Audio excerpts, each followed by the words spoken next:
What I'm going to do in a moment is run you through how to do a Renew Centre, what that looks like. The whole thing is in the Slow Down Show, Shut Up and Pray. The Slow Down Show and Pray is the manual. So the story's in the first half of it. You get this for free to take away with you because of Compassionate Communities. Thank you for your generosity, the Diocese of London.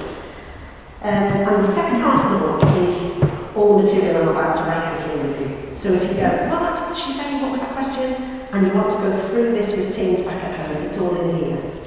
Plus all the training I'm about to do with you in 1 hour is set over 3 little videos that I'll give you the access code to at the end of this, and you can go and train yourselves.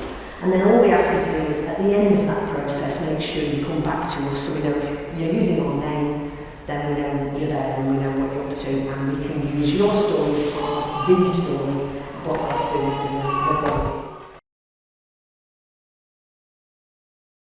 Start with any sort of prayer. It doesn't have to be this sort of prayer. It could be the sort of prayer you're used to within your denomination. But this is what I do. So I thought, I'll just leave you this because it's a prayer in the movement. So imagine you have been in that area over there, doing a little bit of craft, a little bit of chatting, a little bit of coffee, and then somebody says, oh, it's prayer time, and everyone wants to join us, you're welcome to. And in another space, here it's this space, or sometimes it's that space, or they can hold that one. In another space, people move towards it if they want to pray, and if they don't, they just carry on. So there's option. And the person who's leading the prayer would just sit there quietly. Little tip for you, and you all do this differently, but I'm coming from a charismatic background now, okay, so you can hear this, right? How do you get people to shut up to do praying in the prayer time? Is you shut your eyes, and you sit there with your eyes shut, and everybody who comes in tries to talk to you, you keep your eyes shut. And then eventually they go, oh, Ruth's not speaking, so there must be something wrong. And then it goes quiet, and then I will pray. So you would have a time set when you're going to do their prayer, and you just stick to that time. If it's only you that goes, it's only you that prays, that's fine. If everybody joins you, everybody joins you, and you lead prayer in the same way each time. So, imagine you've just wandered through, you've chosen to come to prayer. I'm sitting there quietly with my eyes shut, you join in and sit down and shut your eyes. And then when it's time to pray, I would say, the meditation today is from Psalm 77. And it is, I will meditate on your mighty deeds. I will meditate on your mighty deeds. So just take those words and breathe them in. I will meditate and breathe out on your mighty deeds. We're not trying to overthink this, we're just letting the words settle us. I will meditate on your mighty deeds. And then we use Psalm 103 like this. Bless the Lord, O my soul, and all that is within me, bless his holy name. Just think about his name. Weirdly, this is people who are Christians and sometimes people who aren't quite happy to just sit in the quiet with us, even if they don't want to do the praying bit. They're just thinking about God's name. And depending on your tradition, sometimes people are invited to speak out loud in a word or a sentence the name of God that they're thinking of. He's my good shepherd. He's the Prince of Peace. And often it's just in the quiet, and I wouldn't leave people quiet for more than 20 seconds, it can get a bit scary. So let's just have a moment with that, and just do it in the quiet. Think of his name. Thank him for his character. And the psalm goes on, bless the Lord, O my soul, and forget not all his benefits. So, same thing again, but this time think of a blessing, a benefit, something you are thankful for. And again, if we were in a Renew space, I might say a word or a sentence, please, or just quietly in your heart. Just thank you for something. Again, let's just do that in the quiet. Think of something you're thankful for.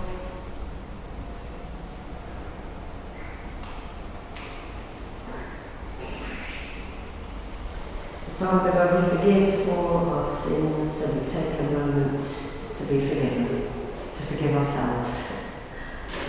We don't always do that in the quiet, I would always advise that.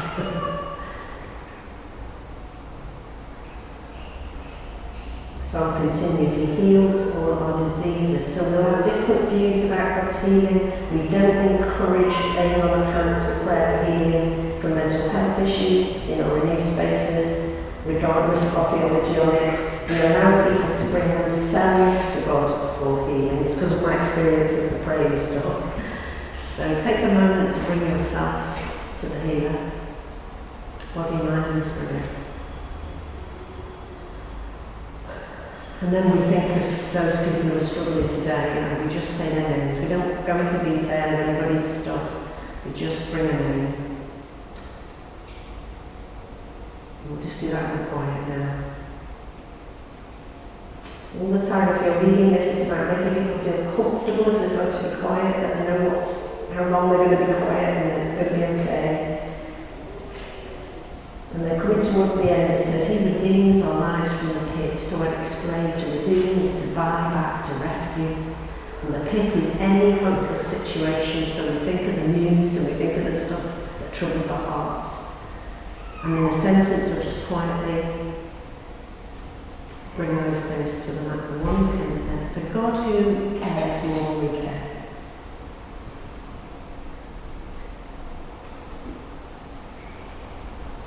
And then we come into land as we start our day with this beautiful image. He crowns us with love and compassion. Can you picture that? King of Kings coming towards you with a crown, and it is all love and it's all compassion. He could not love you any more than that, love you any less loved. So we start the day just quietly sitting, knowing we are loved.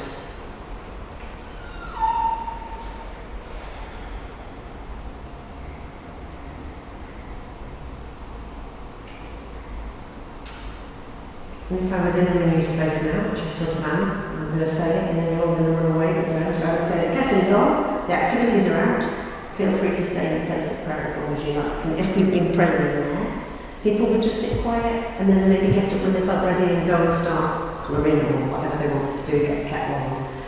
And not everybody's joined you, and you might not choose to be those words, you might have a different rhythm and habit of prayer and you can use that. And you might not do it at the beginning, you might think we'll just do it at the end. And everybody does it slightly differently. But prayer is not the thing the Christians do for the poor people before they get there when they're gone. Prayer is our best offer to our communities. Our people don't know how to pray, but they do want to pray.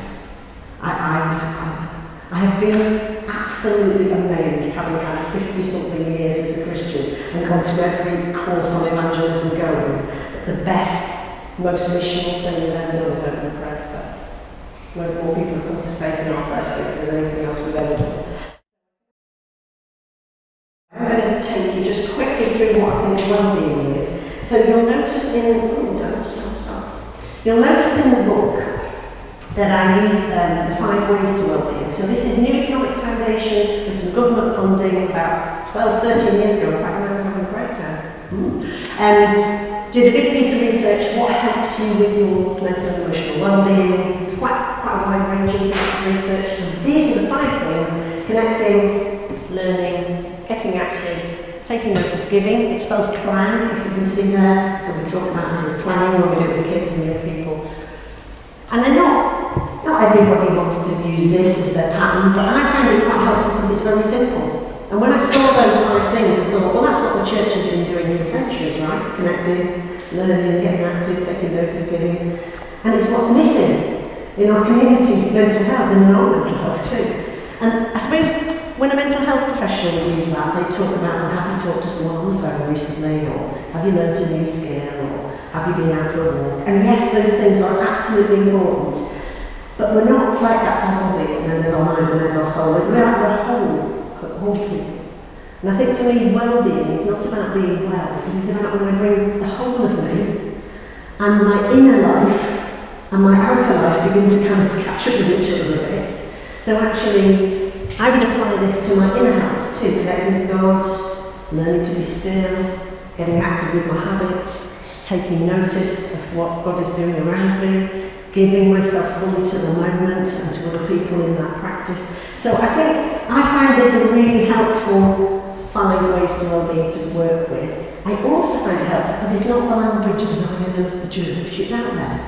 So it connects us instantly with a language that's already being widely used. So I commend that to you. So in terms of connecting, we've done that as we've prayed and as we've greeted each other. So learning, what is well-being? Well, I'm going to ask you in a minute to think about what you think well-being is and tell each other. I think I know what it isn't now, and I don't like this top image, this seesaw. This really irritates me actually. And I'm sorry if that's something you really like. This is in the Journal of Wellbeing. It's just too simplistic. It's basically saying, if you've got some challenges, you just need a resource. Now, don't hear me wrong. I think we do need, sorry, wandering around, keep with me. We do need to go to the GP. If you're struggling, please go. Why would you not go? I broke my foot last year. I didn't fix it myself. I did go and get help. So go get help, get whatever help's going. But at the same time, it isn't that simple, is it? It's not just, I did this and then this happened. Certainly in my journey, it was not that. And what I'm worried about, I have to tell you, is the church saying, oh yes, mental health is really bad. People have got very poor mental health in our area, so therefore they need the gospel. And this is how we'll package the gospel in a Renew Centre, and we'll stick it on this resources end of the seesaw, and we'll put people off God, honestly, because we'll think he didn't work out. So I really don't want for this that I'm talking about to become a response, a knee-jerk response to a broken world. If it's not an honest thing coming out of your own desire to slow down, shut up and pray, don't do it. Because people will see right through it, like, there's just another person trying to fix me. We're not trying to fix anyone, because actually the whole point is it's okay, even if we're not okay. There are some things that happen in our lives that make us feel terrible, and it's a proper response to them. And to have somewhere to feel terrible for a while and nobody trying to join you along is a gift. My friend who lost her son to suicide would say that the Renew Space saved their life. Because it was the only place she felt she could go and be sad. It was the only place she felt she could go and say the S word, as she would say. And nobody goes, oh, because we assumed you weren't okay when you went from too hard. So the what is well-being thing, I suppose what I'm saying is, I'm inviting you into a conversation about well-being that may well become a fascination for you for the rest of your life. I hope it does. It certainly has ruined me. I can't think about anything else. I read anything in the Bible and I hear well-being. It's that Hebrew word shalom, that wholeness. It's got room within it for joy and sorrow, for lament and praise, for you to be not okay and okay, for everybody. This shalom of God is the whole gospel, right? And I think that's a better translation of well-being. So, here's what I'm just reading this. Here's why I really hate that model. Because I keep seeing people who've been through systems and feel like it hasn't worked and they're a problem. And the very end result of that is my dear friend who tried to take her own life so many times because she felt she was a nuisance. She felt she was a nuisance. God made her on purpose. She is a gift to the world, and she felt, because of what she'd been through, that she was a nuisance and therefore she should end her life. What if the seesaw never stays? What if the challenge weighs you down? What if resources seem too distant, struggling to hide your inner frown? What if there is no trick to balance? Habits and happenings fight in vain. What if the moment that you find it, balance escapes, unhinged again? Surely if our God is stronger and the battle is too great, the sea should never soar.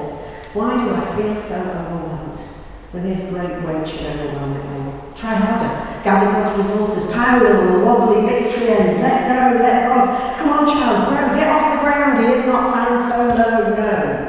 Well-being is not tied to me. Its vast expanse embraces all arms wide upon across too empty. So from your seesaw fall and know he is not just a tiny balance point. He is the very ground beneath your feet. He catches you. You catch your breath and it's his air you breathe. He is above, below, he's all in him. We live and move and have our being, well-being, dwell-being. He dwells in us.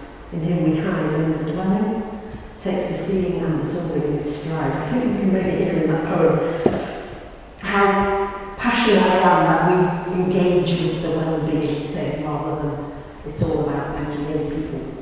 I think, hopefully we start from that point together here. This is well-being, where every single human being with breath in their bodies needs to attend to their well-being. So whether you do your Renew Space as prevention, or you do it because, yes, there's somebody who isn't able to access everything else when you put all the emotional ramps in, whatever you do it, if it's for yourself, it's about shalom, it's about well-being, and it's always very hard.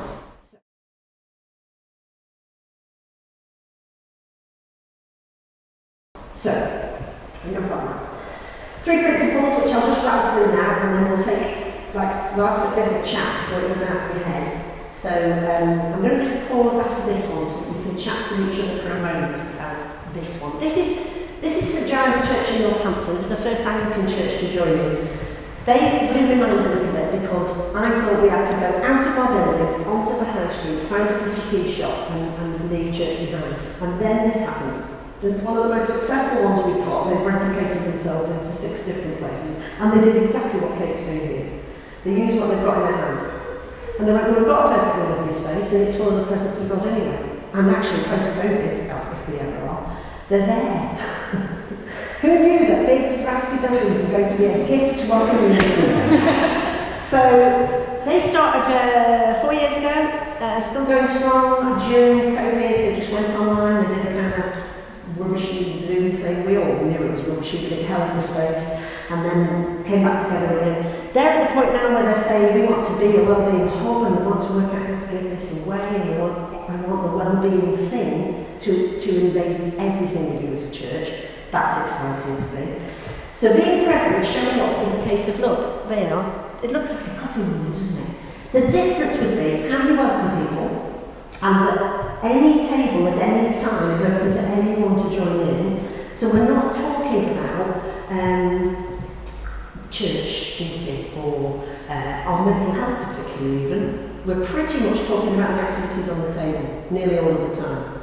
So we're going now, so yes, of course people are going to bring up other stuff, and yes, sometimes people come with great loads of weight on them and they want to offload. I tend to not want to take that with me because I don't want to make me ill again. So I'll say, here's a leaflet of somebody that can help you, and that's what that leaflet table is in the corner. It's signposting to all the good stuff. Lots of signposting. We're the church, we're not the fourth emergency service, we're just people, we'll break. So I would be saying, if somebody desperately needs some proper help, get them some proper help.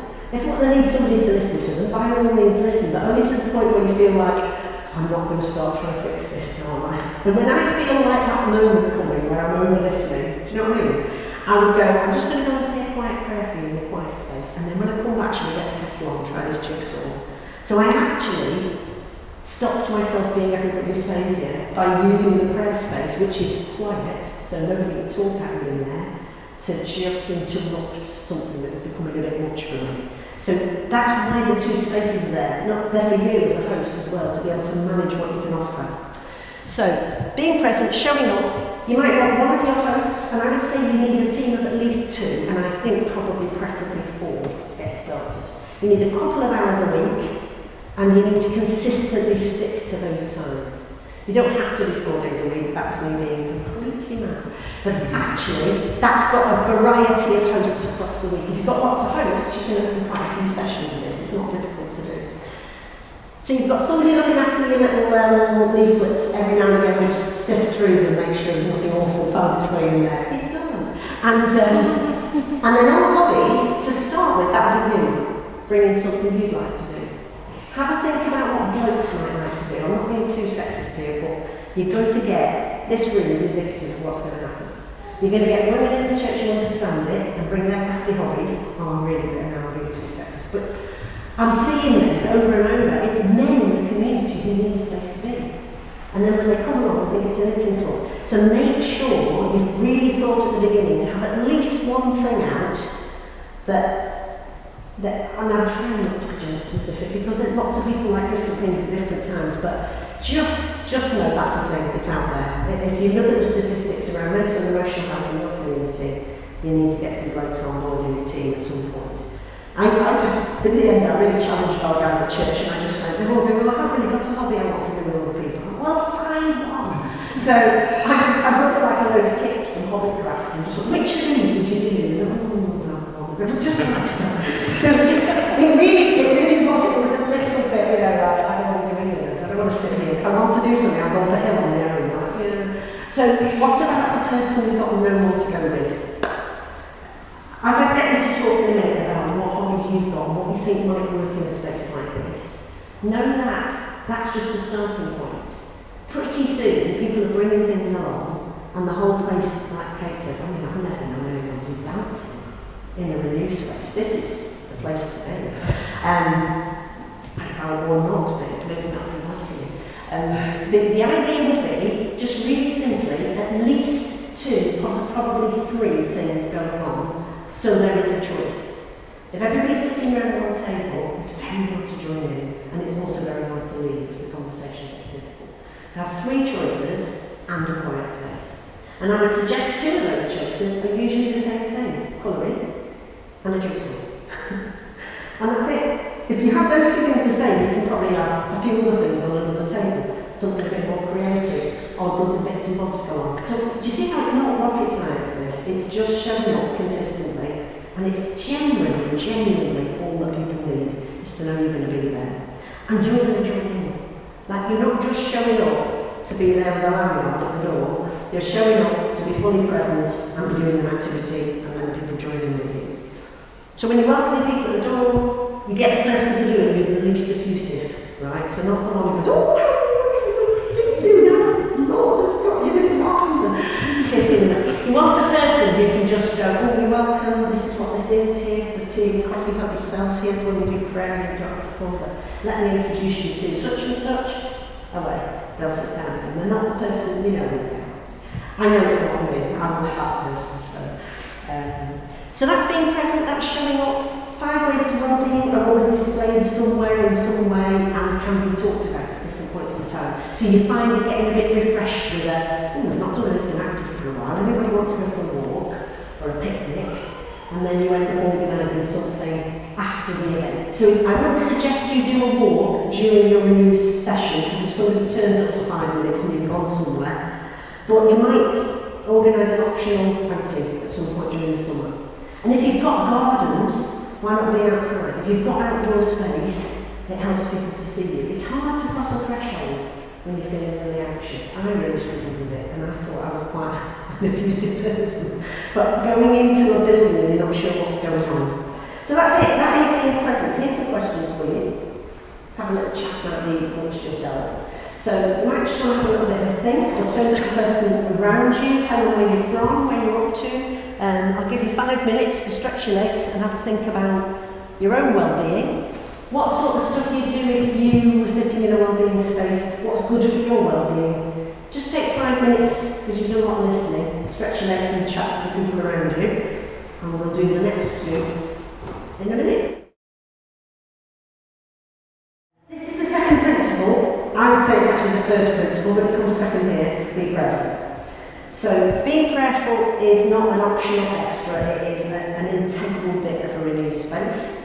If you don't want to do the prayerful bit, become a place of welcome, that's a good thing to do. There's lots of good things you can do. Please talk to us if this isn't for you, but you want to do something different, because we all work together as mental health charities, and there are lots of options, but definitely think through something for the person who can't get through the door. So being prayerful for me, as I've talked to you about, is the real heartbeat of this. And I think it's what it works, personally. Our mental health professional who worked with us, and I'll talk about that in a moment, is an atheist, and she said to me at one point, she looked around the room and she went, how is this working with? Those 2 men don't even be allowed in the same prison walk because of their diagnoses. And she went, oh, don't tell me you're going to say prayer. I said, well, it's not magic, Rachel, we pray. The place is covered in prayer and filled with the peace of God, and I don't know anything else. I don't know another way to do it. Because I'll over-offer, I'll try and fix people, I'll break myself. So being prayerful is as much about you finding yourself a space to have like a retreat in your daily life. You know, this space is the sort of space I drove to Pembrokeshire and back to find.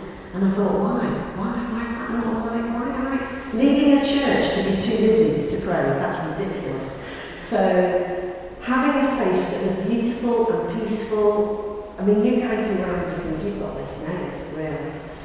Pretty much I said to Kate, I walk into here, you could be doing an activity, and at any point in time you could just go, oh, I could sit anywhere here and feel the peace of God.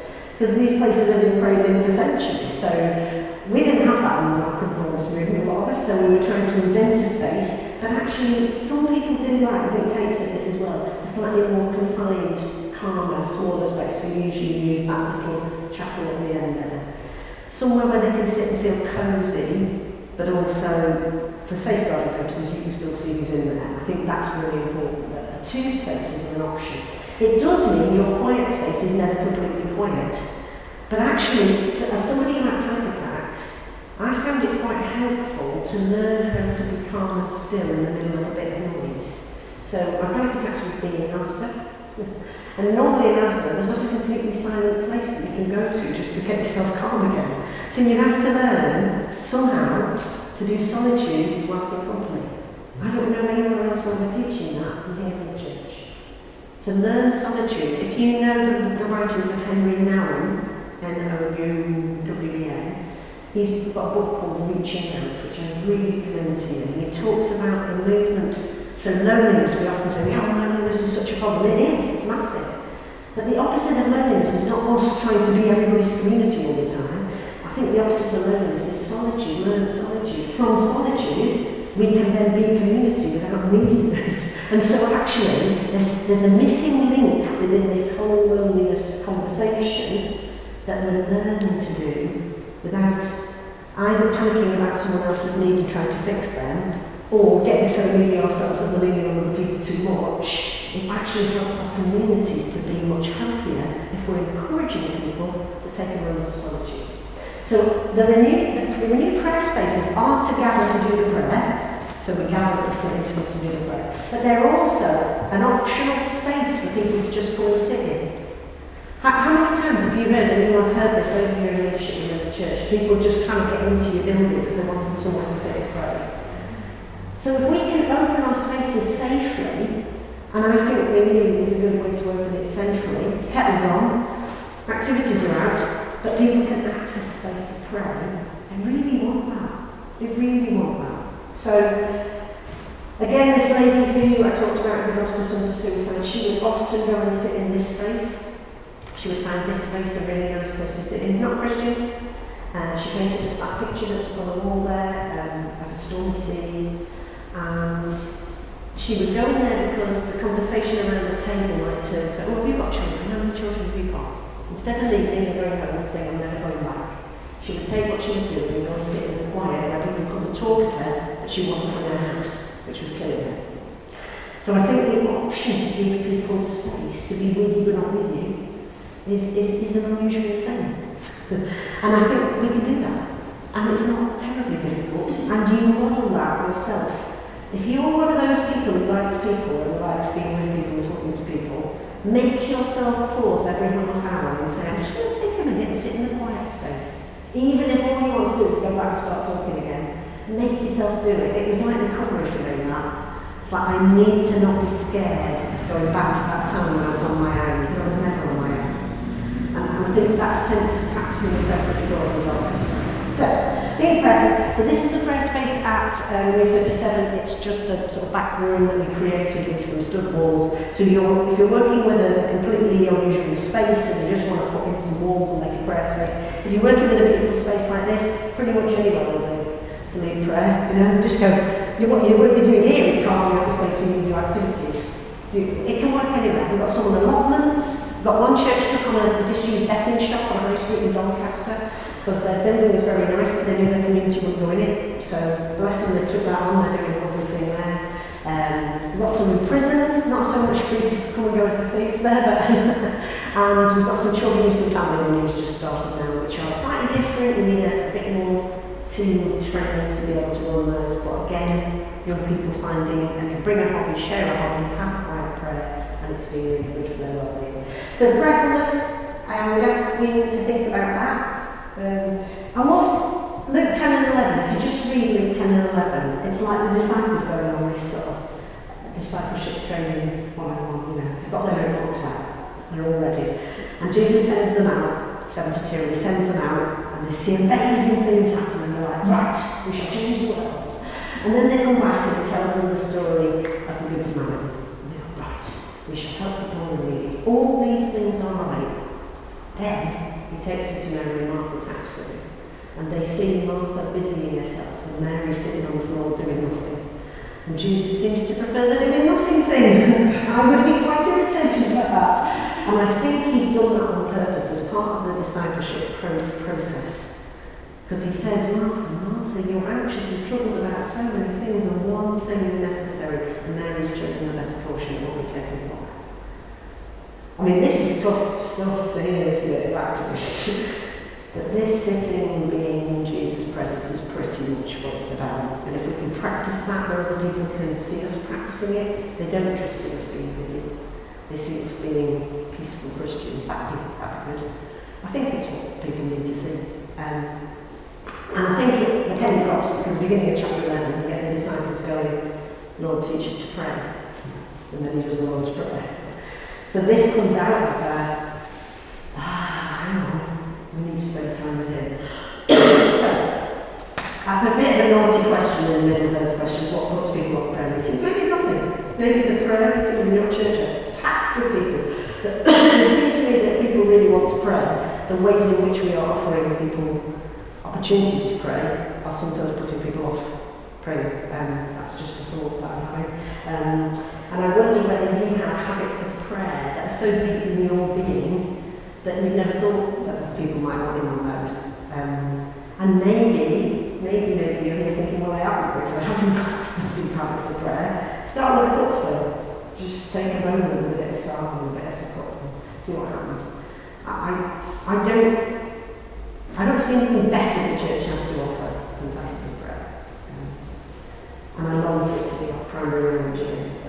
So how about everyone think just for a moment, just have a moment of quiet about any of those questions. If you're making notes on a phone or in a notebook, you might want to just note down something that you'd like to have a try at, or something you used to do that you've forgotten to do. Just take 1 minute of quiet. I don't think we're anywhere near, I don't know what you think, but I tried looking for good statistics to do the Lambeth conference thing. I don't think we've got the latest statistics on the effect that this pandemic has had on mental health in this nation. I think we will see that play itself out over a generation of children. So I think for the church to ask itself big questions now about how we can work alongside our big mental health services without us filling a gap with an element to fill. I talk about pointing at the gap rather than filling the gap. Stand around the edges of the gap, just talk about falling in the gap. But don't try and do something you won't be able to sustain. And don't be pushed into doing something you won't be able to sustain as a non-professional. I don't think that's a good idea. However, if we can partner with somebody, and I'm not talking about people of peace in this context, you know the language Jesus uses in Luke 10, find a person of peace and stay with them. They'll want to serve you. We've found them all over the place, not necessarily Christian, people who want to go, yeah, well, I'll help with that. So Rachel is a mental health professional with curly hair. She works for Notts County Council, and she is an OT in the mental health team in the community, loved Renew. This is before Renew existed. She believed in it enough to go under the radar, help us set it up, and then she got an award for doing it. At the time she was told not to work with churches, so she just did it anyway. There are people like her around, not enough, but there are people who don't want to get invited to every meeting about mental health ever there was in the community, because it'd go on forever and somebody's ticked a box and it wasn't yours. What you want is somebody who understands, a person of peace, who'll sit in the space with you. Somebody you say, could you just have a coffee with me here and tell me what you think of this? Does this feel safe for people? Would you recommend people to call? Brilliant. Do you mind coming back in 6 months and just having another look? It's kind of keeping a conversation with somebody who has got an into mental health services. That's as good as it gets. If you get that when you're on the level, talk around to get, you might have all the good contacts going on. Fantastic. Social prescribers love this stuff because we're limiting ourselves to something as churches that isn't going to hurt anyone. And so when they see Renew Wellbeing on a label, they'll go, well, that's why I don't have that training. It's not training, it's untraining. I'm telling them to do less, not more. And I think then mental health services can cope with our offer. Partnerships can be with Mind, with other charities. Basically what we're having a partnership for is not just so people can be signposted into what we offer, but so you can signpost out when you're out in depth and you know where to signpost to. So just keeping that two-way relationship going. Partnerships with local businesses, they will want to bless you. Do you know what? Everybody's been affected by mental health. So where they might not have blessed you before when you were at church because they didn't understand you, the minute it's got well-being or mental health on the label, you will find new people who want to give you money and help and cake. Your other partnership, just to say, people on the screen who are not Rachel are people with lived experience of mental ill health. They are your experts in the room. Honour them most of all. Find them in your church. If you don't know who they are already, you will. Those are the people who are the most anxious. They're people who probably haven't been to church for 2.5 years. Find them and ask them to help you to set up a space that they could come to. And if it doesn't work for them, change it to yours. There's your experts in the room. This lovely lady who you see on this picture here, she had been on a section for 11 years and came to faith just by walking past the church and blessed somebody and talked to her, and she came in and she was very much part of the church. But until Renew, she said, I've been somebody's project until now. Now I'm the expert in the room. There's honour, dignity being given to people to be not okay and still absolutely fine with God. So this is a strength-based approach. Partnerships all over the place. You might know some already. You don't all in your team need to develop these partnerships. One person, one named person in your team of 4, 6, 8, 20, however many you've got. By the way, if you've got 20 hosts wanting to host a space, I suggest you've got 2 spaces there. So if you get too many hosts all hosting, there's no room for anybody to join in. So you get beyond about 10 hosts. Anyway, have a little think about people piece in your community. There's going to be somebody on your team who's just really good at networking and connecting. Could be a minister, possibly not, might be somebody else who's already in mental health services. Just ask them to try and get a conversation going with mental health services. And then just keep trying. We will help you try. We've got letters of introduction and say, I'm not asking for money, because you don't need the money really. If you can do something sustainable with what you've got in your hands, do that for now, because funding pots will run out. And actually, if we can do something simple, like what Kate's doing here, beautiful, it's simple, it's enough. It doesn't need to have a shed load of money poured into it. People will bring things. I mean, you'll have horrible coffee, sorry. I haven't said about nice coffee here. We had horrible coffee for a very long time because people kept bringing things and we didn't like to say no to them. Oh, thank you, yes. Because it's like home from home. So you make yourself at home, you bring what you have at home. Anyway, that's the partnerships, and they are quite hard to get. And one of the things I'm quite excited about is happening, I'm just going to introduce you to Francis in a minute, is that some of the centres that are near to each other are getting their heads together and approaching their mental health authority together. That's just a much better thing to do, and we're beginning to network our spaces together and connect them with other things that are going on. We are a relational network that are constantly co-producing and constantly learning more. That's kind of what we're about. Just quickly finishing this off, and then Francis is heads up at a Renew Space in Ealing. So it's not part of the diocese, so we're still absolutely Europe. This is the first one in the diocese, which is Baptist, but we'll still let it. 3 questions. How will you be prayerful? How will you be present? Who might you partner with? And then you get started on it. It's pretty much that simple. What we ask you to do is to stay connected with us if you're going to use our name. If you're not going to use our name, help yourself. I haven't got at all a problem. I'm not trying to create an empire here. The thing with the name that's helpful is it becomes recognised by services. And it also helps you realise you're part of a much bigger picture nationally. And that's really exciting. It's not working very well for you, but you hear about another church. There's only one church, we're all part of it, so why would we not learn this stuff together? So we've got all sorts of ways to help you stay connected. You don't have to do any of these. We do get you to sign an agreements before you get started using our name. We give you a certificate, even. I know, it's exciting. And it's all free. On Tuesday at 11 o'clock, I open the Zoom room and for an hour, just in case anyone wants to chat with me and ask any questions. We have area coordinators in each geographical area who also do the same once a month. I'm your area coordinator at the moment, so hopefully just get me. I send out a weekly email every week on Monday that's got the meditation of the week in it, and meditation card with meditation on one side. We've also got a Facebook page. You can do Facebook. It's a bit horrible, I hate Facebook, but I can't find another thing that not lots of people use. When I do, we'll do that. But at the moment, we've got about 350 posts on there, and they all put up pictures of what they're up to. That's the agreement you would sign. So I'm going to leave that up on the screen whilst you run around, so you can see whether that's something you can even agree to. And if you like what you're hearing, this is what you do next. Get a team together. Make sure you've got your leader's permission to do it.